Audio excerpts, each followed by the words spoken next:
दोस्तों मैंने yield of concrete पे जो वीडियो डाला था वो मैंने डिलीट किया क्योंकि फीडबैक ऐसा आ रहा था कि वीडियो काफ़ी कंफ्यूजिंग है, थोड़ा इजी वे में एक्सप्लेनेशन होगा तो बेटर होगा। देखो आपको समझना है कि yield of concrete is nothing but the volume of concrete produced. इसका जो फॉर्मूला है मास अपॉन डेंसिटी, इसमें आपको ध्यान भी रखना और याद भी रखना है कि जो मास का वैल्यू होगा वो कांस्टेंट होगा, ये थियोरेटिकल होगा, जो एक्सपर मिक्स डिज़ाइन होगा। और जो डेंसिटी का वैल्यू है ये वेरी करेगा। डेंसिटी का वैल्यू अभी याद रखने के लिए आप ऐसे याद रख सकते हो, मास कांस्टेंट कैसे होगा कि बहुत सारे साइड पे वेइंग ब्रिज होता है, काटा मशीन होता है, और बहुत सारे साइड पे वेइंग ब्रिज नहीं होता है। तो अगर जिस साइड पे वेइंग ब्रिज नहीं होगा तो वहाँ पे आप फॉर्मूले में जो मास का वैल्यू है उसमें आप मास कैसे लिखोगे?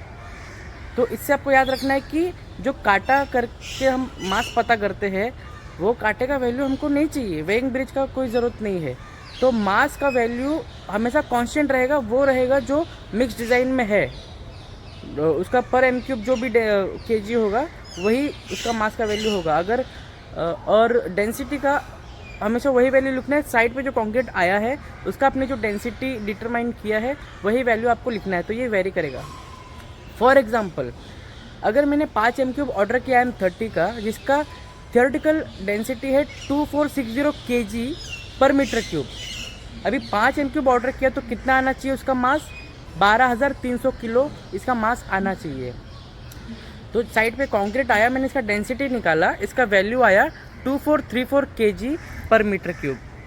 अभी तो जब मैं यील्ड निकालूंगा तो फॉर्मूला क्या है? Mass upon density. मास के जगह पे मैं लिखूंगा 12,300 किलो। ये क्या है 12,300 किलो? 1 M³ का थियोरेटिकल मास होना चाहिए था 2,460 kg। अब 5 M³ आया है पूरे गाड़ी में तो उसका वजन होना चाहिए 12,300 किलो। तो ये कांस्टेंट है, थियोरेटिकल वैल्यू है। डिनोमिनेटर में आएगा फ्रेश कंक्रीट का जो मैंने डेंसिटी डिटरमाइन किया है वो आ रहा है 2434 kg पर मीटर क्यूब। तो दोनों को जब मैं डिवाइड करता हूँ तो वैल्यू आ रहा है 5.05 and this 5.05 is more than 5 M³ से ज़्यादा है ये value, therefore it is over yield.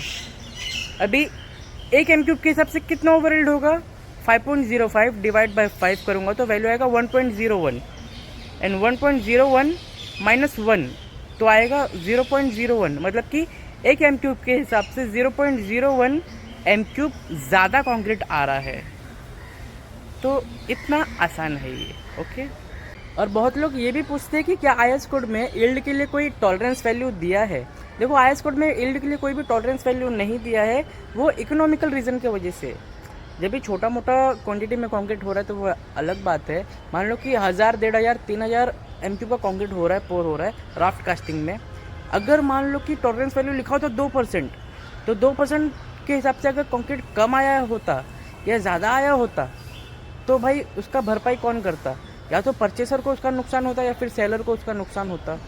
तो कॉन्फ्लिक्ट होने के चांसेस थे, इसके लिए IS कोड में टॉलरेंस वैल्यू मेंशन नहीं किया है।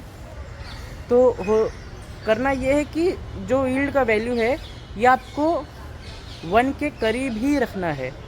इंडस्ट्रियल प्रैक्टिस के हिसाब से कुछ RMCs फिक्स कर लेते कि भाई हमारे यहाँ पे आपको 2% मिलेगा, आपको मानना है तो मानो।